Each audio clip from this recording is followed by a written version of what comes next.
Good morning friends, welcome to the prelims booster session. आज का पहला टॉपिक है smart precision horticulture programme. Topic आपके इकोनॉमी के लिए इंपॉर्टेंट है। तो सेंट्रल गवर्नमेंट प्लान कर रही है कि इस 6,000 करोड़ का जो है एक मिशन बनाया जाए प्रमोट करने के लिए प्रिसीजन फार्मिंग को। इसका नाम दिया जाने वाला है स्मार्ट प्रिसीजन हॉर्टिकल्चर प्रोग्राम, जो कि एग्रीकल्चर मिनिस्ट्री अब लॉन्च करेगी under mission for integrated development of horticulture scheme. तो प्रिसीजन फार्मिंग जो है वो बेसिकली एक मॉडर्न एग्रीकल्चर प्रैक्टिस है जिसमें कि एडवांस टेक्नोलॉजीज़ का इस्तेमाल किया जाता है ताकि मॉनिटर किया जा सके और मैनेज किया जा सके क्रॉप प्रोडक्शन को बहुत हाई एक्यूरेसी के साथ। तो गोल इसका होता है कि ऑप्टिमाइज़ किए जा सके इनपुट्स जैसे कि वाटर, फर्टिलाइज़र, पेस्टिसाइड्स, और साइट स्पेसिफिक जो है इंटरवेंशंस जो है वो की जा सकें ताकि मैक्सिमम यील्ड हो, मिनिमाइज वेस्टेज हो और इन्वायरमेंट का इम्पैक्ट भी रिड्यूस हो। तो इसके बेनिफिट्स क्या हैं? फार्मर्स जो है वो उनको टेलर इनपुट्स दी जा सकती हैं ताकि वो स्पेसिफिक नीड्स ऑफ क्रॉप का ध्यान रख सकें, जिससे कि यील्ड भी बढ़े, एफिशिएंसी भी बढ़े, पानी भी जो है वो उससे बचेगा, जुडिशियस यूज़ ऑफ वाटर होगा, फर्टिलाइजर्स होगा, पेस्टिसाइड्स होगा। ठीक है, तो इससे जो है यूज़ ऑफ केमिकल्स भी जो है वो कम होगा। ठीक है, इन्वायरमेंटली बेनिफिशियल रहेगा ये। अब रिस्क मैनेजमेंट भी हो सकेगा इससे। फार्मर्स जो हैं वो इन्फॉर्म डिसीजंस ले सकेंगे, उससे जो है रिस्क रिड्यूस होगा, अनप्रिडिक्टेबल वेदर या क्रॉप डिसीजेज जो है वो हम कम कर सकेंगे। लेकिन कुछ चैलेंजेस भी हैं। इसकी इनिशियल कॉस्ट बहुत हाई होती है क्योंकि अब इसमें देख रहे हो आपकी डेटा एनालिटिक्स का इस्तेमाल हो रहा है, सेंसर्स का, जीपीएस का, ड्रोन्स का, रिमोट सेंसिंग का। तो जो है सिग्निफिकेंट इन्वेस्टमेंट चाहिए होगी टूल्स और इंफ्रास्ट्रक्चर में। ऊपर से फार्मर जो है उनको ट्रेनिंग भी देनी पड़ेगी कि कैसे इन टूल्स को इस्तेमाल करना है। रिलायबल इंटरनेट कनेक्टिविटी होना भी बहुत ज़रूरी है। फिर प्रोसेसिंग और interpreting large amount of data जो है उसके लिए स्पेशलाइज सॉफ्टवेयर और स्किल्स भी चाहिए होंगे। ठीक है, जो स्मॉल स्केल फार्मर्स के पास तो नहीं होते हैं। तो प्रिसीजन फार्मिंग अगर हम इंडिया में देखें तो अभी तक हमारी जो प्रिसीजन फार्मिंग की जितनी भी प्रैक्टिस है वो सिर्फ अभी तक न्यूट्रिएंट को कैसे यूज़ एफिशिएंसी कैसे बढ़ाई जा सके और वाटर यूज़ एफिशिएंसी कैसे इंश्योर की जा सके, सिर्फ यहीं पर फोकस्ड है। तो गवर्नमेंट भी ऐसा नहीं है कि इसके ऊपर कोई एक्शन नहीं लिया है। गवर्नमेंट ने नेशनल मिशन और सस्टेनेबल एग्रीकल्चर निकाला है, प्रधानमंत्री कृषि सिंचाई योजना निकाला है, जिसके अंदर जो है गवर्नमेंट प्रमोट कर रही है ड्रोन्स को, सॉइल हेल्थ कार्ड्स को, सैटेलाइट बेस्ड मॉनिटरिंग को।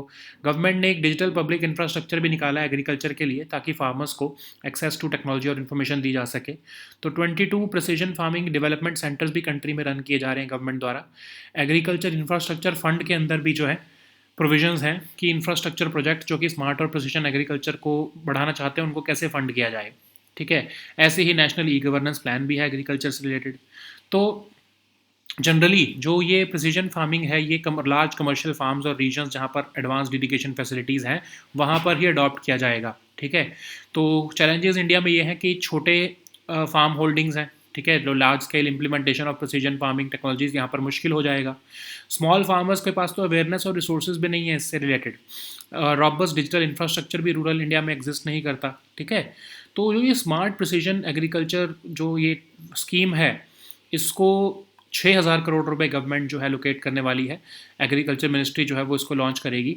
15,000 एकड़ ऑफ लैंड को 5 सालों में कवर किया जाएगा। लगभग 60,000 फार्मर्स इससे बेनिफिट लेंगे।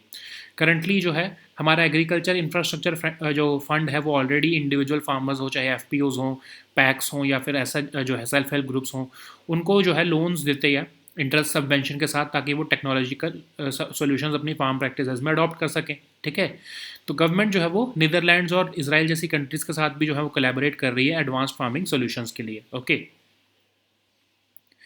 नेक्स्ट हम टॉपिक देखते हैं laws regarding early elections to Delhi assembly. Topic आपके पॉलिटी के लिए इंपॉर्टेंट है।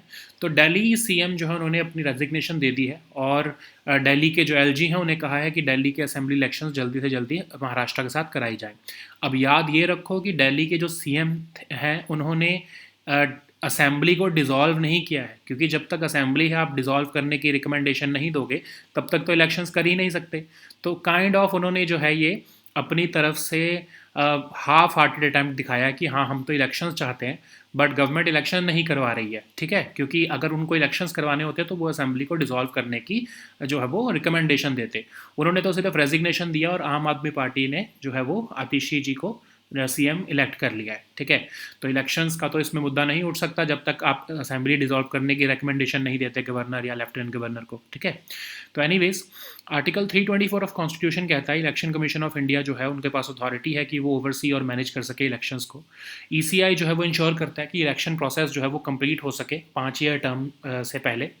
तो सेक्शन 15 क्लॉज 2 आरपीए का भी कहता है कि इलेक्शंस जो है वो असेंबली की टर्म एंड होने से 6 महीने पहले पहले करवाए जा सकते हैं। तो न्यू असेंबली या फिर लोकसभा के जो जो है वो कॉन्स्टिट्यूट होने होने के लिए जो करंट असेंबली का जो टर्म है वो उससे पहले पहले ही कॉन्स्टिट्यूट हो जानी चाहिए।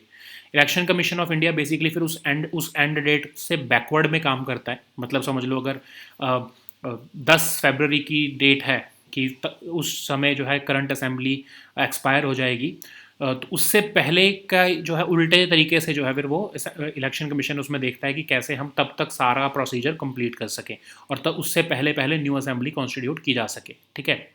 तो चीफ मिनिस्टर का क्या रोल होता है इसमें? आर्टिकल 174 2B ऑफ कॉन्स्टिट्यूशन कहता है कि गवर्नर जो है वो डिसॉल्व कर सकते हैं लेजिस्लेटिव असेंबली और काउंसिल ऑफ मिनिस्टर्स जो है वो रिकमेंड करते हैं अर्ली डिसोल्यूशन, ओके। एक बार डिसॉल्व हो गई तो इलेक्शन कमीशन ऑफ इंडिया को 6 महीने के अंदर इलेक्शंस करवाने पड़ते हैं। दिल्ली जो कि गवर्न होता है GNCTD एक्ट के अंदर, जिसमें लेफ्टिनेंट गवर्नर जो है वो डिसॉल्व कर सकते हैं असेंबली को, लेकिन फाइनल डिसीजन सेंट्रल गवर्नमेंट के पास होता है। लेकिन ये याद रखो कि जो दिल्ली सीएम है उन्होंने कोई भी इंटेंशन नहीं दिखाई है कि वो अर्ली इलेक्शंस चाहते हैं, क्योंकि अगर वो चाहते होते तो वो रिकमेंड करते हैं कि डिसॉल्व की जाए असेंबली। उन्होंने जस्ट स्टेटमेंट दिया कि यहाँ पर इलेक्शंस करवाए जाएँ, ओके। तो करंट स्टेट ऑफ प्रिपेयर्डनेस क्या है इलेक्शंस की दिल्ली में? तो अभी तो जो है हरियाणा के इलेक्शंस, जम्मू कश्मीर के इलेक्शंस हो रहे हैं, उसके बाद महाराष्ट्र और झारखंड के इलेक्शंस होने हैं। वहाँ के लिए ऑलरेडी इलेक्टोरल रोल्स रिवाइज़ की जा चुकी हैं। दिल्ली की तो अभी तक इलेक्टोरल रोल्स रिवाइज़ की ही नहीं गई हैं, जो कि 6 जनवरी के आसपास पब्लिश होनी है। तब तो जाके सिर्फ इलेक्टोरल रोल्स रिवाइज़ होंगी, तो उससे पहले तो इलेक्शंस हो ही नहीं सकते, ठीक है। नेक्स्ट हम टॉपिक देखते हैं हैदराबाद लिबरेशन डे। टॉपिक आपके जो है आर्ट एंड कल्चर के लिए इंपॉर्टेंट है। तो हैदराबाद लिबरेशन डे सेलिब्रेशंस की जा रही है मिनिस्ट्री ऑफ कल्चर द्वारा, क्योंकि 17 सितंबर 1948 को हैदराबाद जो है वो इंडिया को ज्वाइन किया था उसने। तो जब इंडिया पार्टीशन हुआ इंडिया का, तो प्रिंसली स्टेट्स जो कि सेल्फ गवर्नमेंट इंजॉय करते थे और सब्सिडरी अलायंस में थे ब्रिटिश के साथ, उनको जब ब्रिटिश अबेंडन करके चले गए तो उन सभी प्रिंसली स्टेट्स ने या तो इंडिया को ज्वाइन कर लिया या पाकिस्तान को ज्वाइन कर लिया। एक मेजर एक्सेप्शन थी हैदराबाद। 1948 सितंबर 17 में जो है हैदराबाद ने भी इंडिया को ज्वाइन किया था, जिसको जो उस समय का Hyderabad whole state of Telangana थी और several districts of Maharashtra Karnataka के थे, और उनको निज़ाम के रूल से फ्री किया गया था, क्योंकि सरदार वल्लभ भाई पटेल जी ने जो है डिसेसिव एक्शन लेके ऑपरेशन पोलो के अंडर जो है वो जो रूल ऑफ निज़ाम था उसको ख़त्म किया था। इससे जो है लोगों की स्ट्रगल अगेंस्ट कॉलोनियलिज्म, फ्यूडलिज्म और ऑटोक्रेसी खत्म हुई थी हैदराबाद में।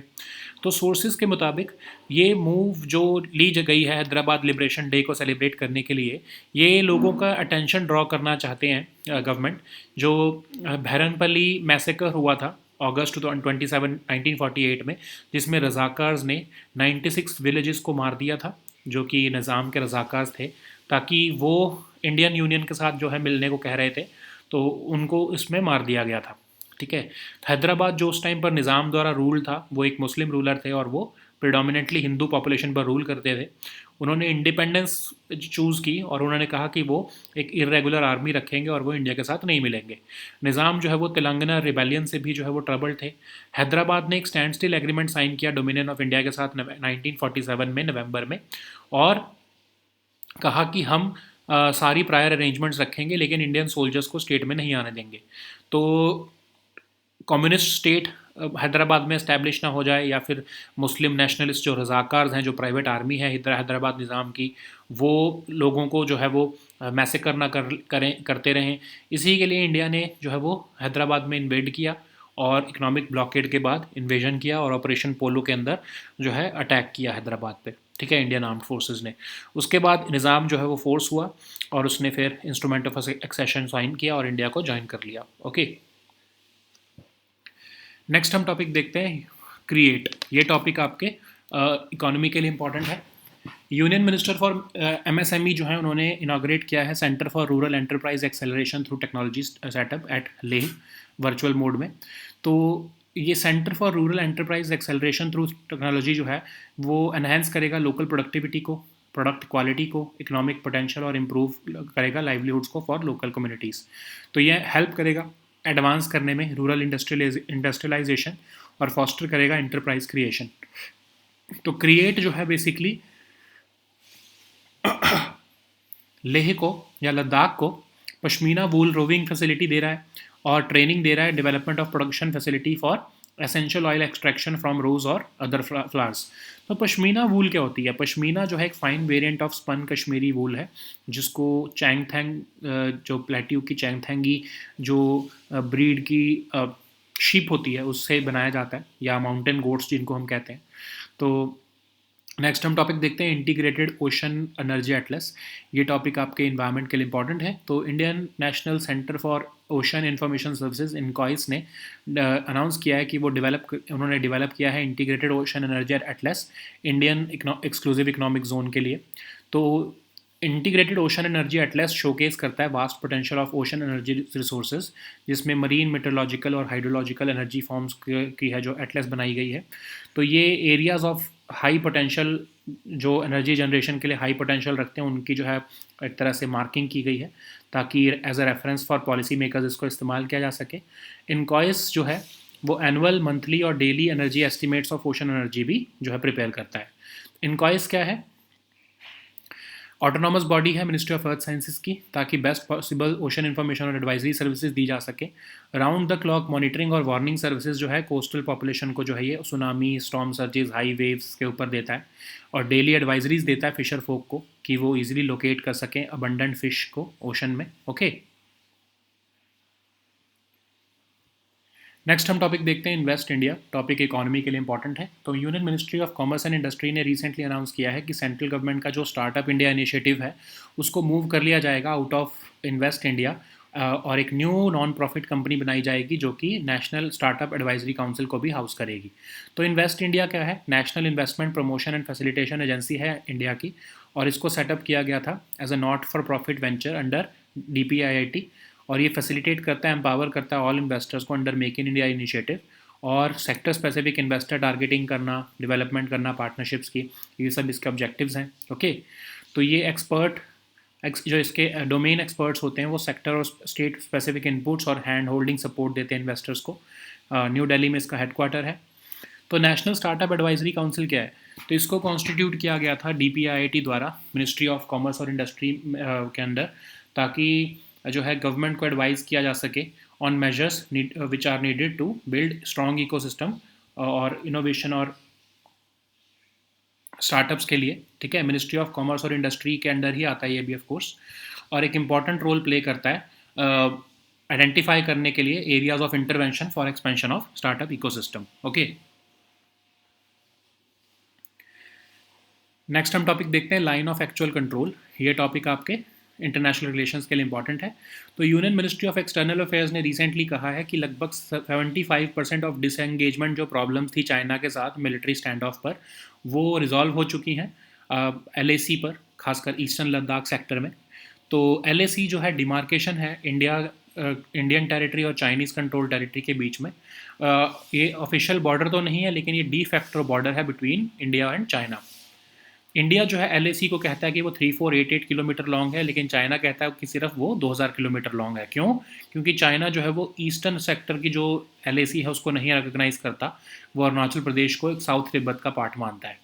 तो ईस्टर्न सेक्टर में इंडिया के हिसाब से अरुणाचल प्रदेश और सिक्किम में, मिडल सेक्टर में उत्तराखंड और हिमाचल में, वेस्टर्न सेक्टर में लद्दाख में जो है LAC डिवाइडेड है 3 सेक्टर्स में, और ये तिब्बत और जिनजियांग प्रोविंस जो चाइना का है उससे जो है गुजरती है। तो इंडिया और चाइना दोनों की जो है अलग अलग परसेप्शंस है LAC को लेकर। तो LAC जो है वो क्लेम लाइन है चाइना के हिसाब से एक्सेप्ट ईस्टर्न सेक्टर में, क्योंकि वो अरुणाचल प्रदेश को साउथ तिब्बत का पार्ट मानता है। नेक्स्ट हम टॉपिक देखते हैं सेलुलाइटिस डिसीज़। ये टॉपिक सोशल इश्यूज़ के लिए इंपॉर्टेंट है। तो सेलुलाइटिस डिसीज़ जो है वो अफेक्ट करती है कुछ लोगों को ड्यूरिंग रेनी सीजन, लेकिन अब वो वाइड स्प्रेड हो गई है करीमनगर डिस्ट्रिक्ट ऑफ तेलंगाना में। सेलुलाइटिस क्या है? एक सीरियस डीप इन्फेक्शन है स्किन की जो बैक्टीरिया से होती है, और ये कॉमनली अफेक्ट करती है lower part of your body including legs, feet and toes. और ये किसी भी पार्ट ऑफ द बॉडी में हो सकती है ऑफ कोर्स। और नॉर्मली जो है स्किन अफेक्ट होती है सेलुलाइटिस से, और ये जो है जब आपकी कोई बॉडी या लेग पे इंजरी होती है तो उससे स्किन ब्रेक हो जाता है, ठीक है। तो इन्फेक्शन जो है वो तब होती है जब बैक्टीरिया जो है वो उस स्किन क्रैक में या इंजरी में या स्किन ब्रेक में एंटर कर जाता है। तो फिर उस अफेक्टेड स्किन को वो स्वॉलन या इन्फ्लेम कर देता है, पेनफुल हो जाता है, ठीक है। तो इन्फेक्शन जो है वो ब्लड स्ट्रीम में भी जा सकते हैं और वो लाइफ थ्रेटनिंग भी हो सकते हैं अगर उसको ट्रीट ना किया जाए। सेलुलाइटिस यूजुअली कंटेजियस तो नहीं होता है, ठीक है। ट्रीटमेंट जो है उसका एंटीबायोटिक से किया जा सकता है। So now let us see all these topics in English. So the first topic is Smart Precision Horticulture Program. This topic is important for your economy section. So central government is planning to earmark 6,000 crore for the promotion of precision farming. So in this regard, a Smart Precision Horticulture Program will be launched by the Union Ministry for Agriculture under the existing Mission for Integrated Development of Horticulture scheme. So what is precision farming? It is also known as precision agriculture, and it is a modern agriculture practice that uses advanced technology like GPS sensors, data analytics, drones, and remote sensing to monitor and manage crop production with high accuracy. Okay, the goal is to optimize inputs like water, fertilizers, and pesticides based on site specific conditions so as to maximize yield, minimize waste, and reduce environmental impact. So what are the benefits of precision farming? So of course farmers can tailor inputs to meet their specific needs of crops, and it would also ensure judicious use of water, fertilizers, and pesticides. It also reduces the use of chemicals, and farmers can make informed decisions, thereby reducing the risk related to unpredictable weather and crop diseases. But it has high initial cost because it requires significant investment in tools and infrastructure. Farmers also need to be trained to use precision tools. So there is also digital divide, so because it requires access to reliable internet connectivity. Processing and interpreting large amount of data also requires specialized software and skills which may not be available to small scale farmers. So what is the status of precision farming in India? So in India, we are focusing more on nutrient use efficiency and water use efficiency in the context of precision farming. And we have taken certain steps like the National Mission on Sustainable Agriculture and Pradhan Mantri Krishi Sinchai Yojana. And government is also promoting the use of drones, soil health cards, and satellite-based monitoring.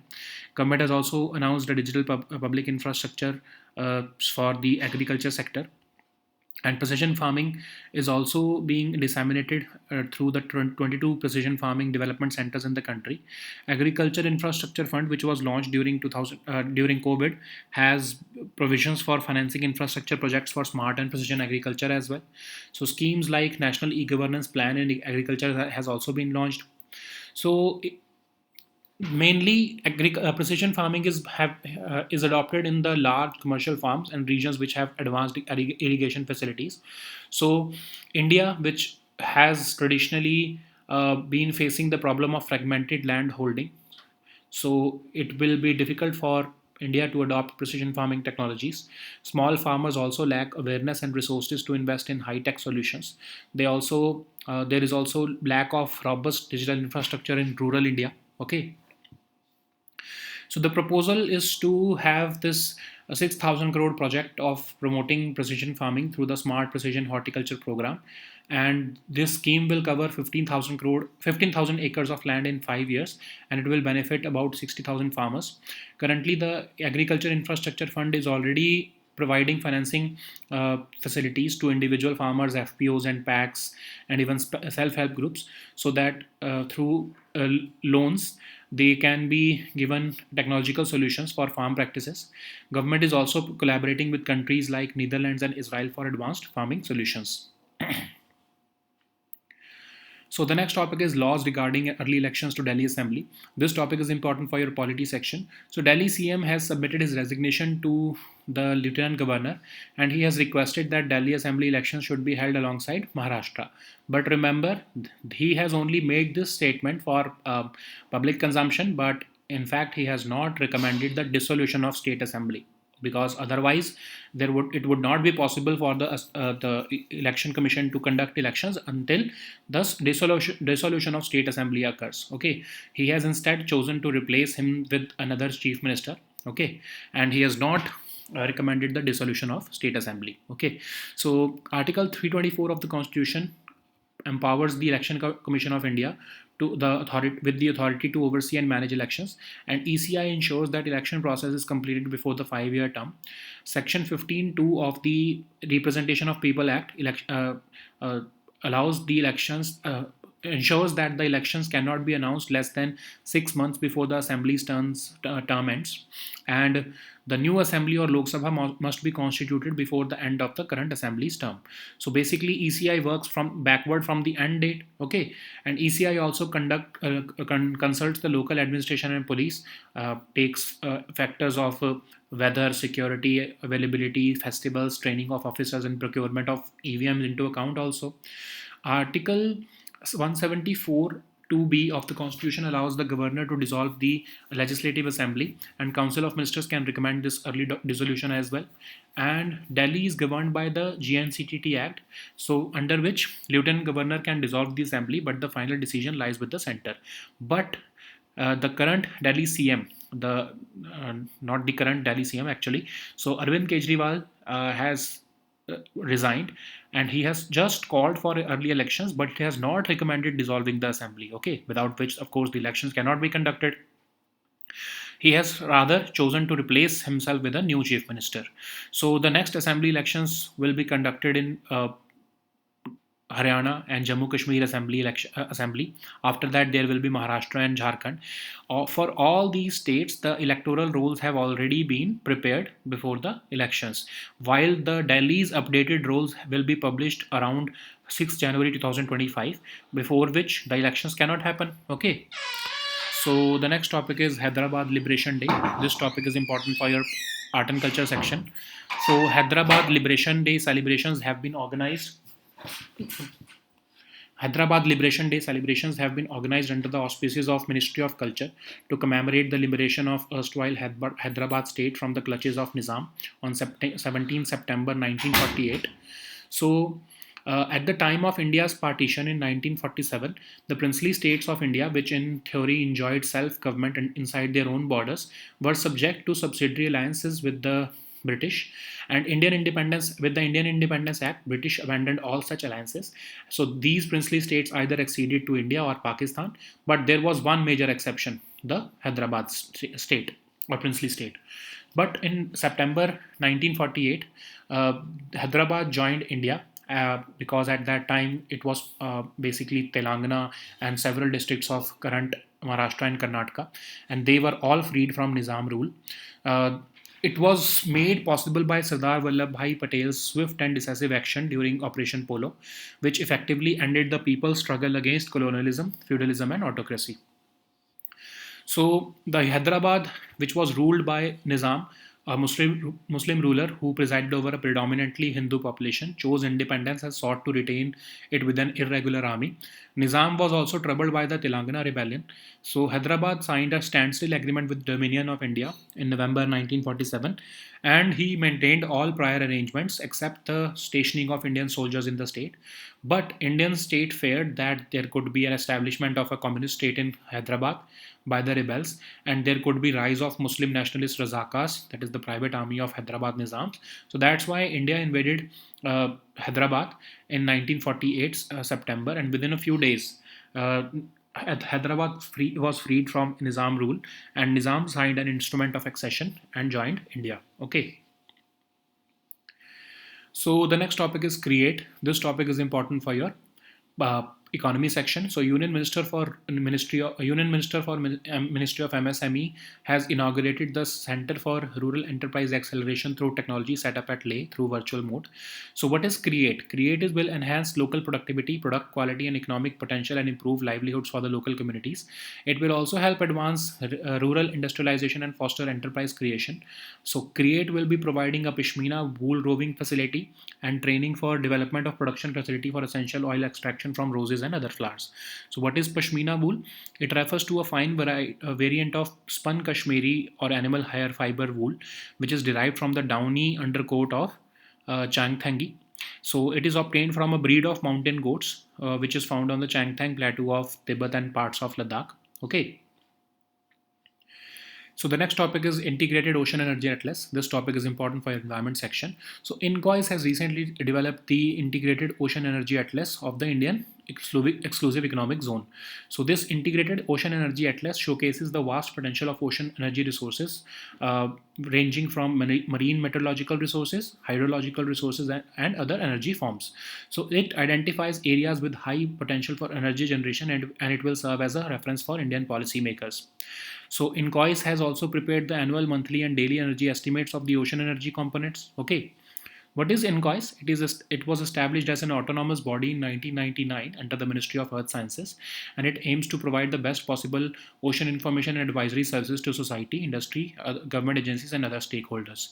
It provides round-the-clock monitoring and warning services to the coastal people, and it provides daily advisory to fisher folk also, so as to help them to locate areas of abundant fish in the ocean. Okay.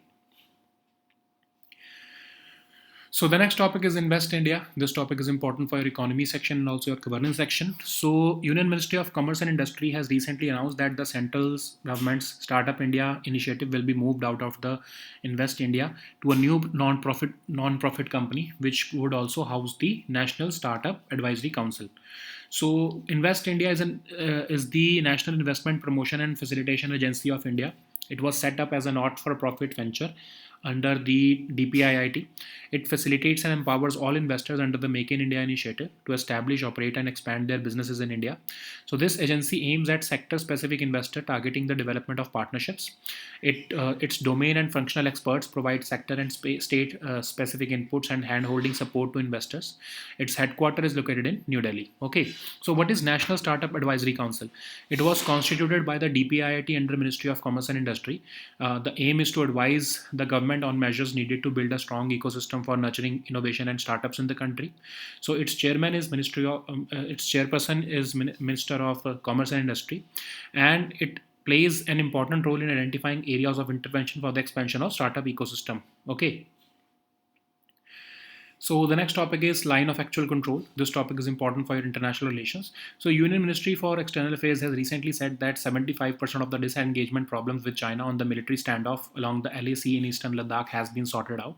What is LAC? It is the demarcation which separates the Indian controlled territory from the Chinese controlled territory. Of course, it has not been recognized as an official border, but it serves as a de facto border between the two sides. India considers the LOC to be about 3,500 km long, but China considers it to be only around 2,000 km long. Why? Because it is divided into three sectors: eastern sector along the Arunachal Pradesh and Sikkim, middle sector along Uttarakhand and Himachal, western sector is in Ladakh. It runs along Tibet and Xinjiang on the Chinese side. Both India and China have differing perceptions on LAC. Why China's side is less? Because China claims the entire China says that the entire LAC is correct, but the eastern sector one is not correct because it claims the entire Arunachal Pradesh as the part of South Tibet. So the next topic is cellulitis disease. This topic is important for your social issues. So cellulitis disease, which used to affect people during the rainy season only, and it is now widespread in the erstwhile Karimnagar district of Telangana. So cellulitis is a serious deep infection of the skin caused by bacteria. It most commonly affects the lower part of your body, including your legs, feet, and toes. It can occur in any part of your body, and it usually happens after some type of injury which causes a skin break, and then bacteria enters into it through the crack or break in the skin. So the affected skin gets swollen or inflamed, and it is typically painful and harmful to touch. So if left untreated, this infection can spread to the lymph nodes and bloodstream and rapidly become life-threatening as well. So cellulitis is not usually contagious, and it can be treated with antibiotics. Okay.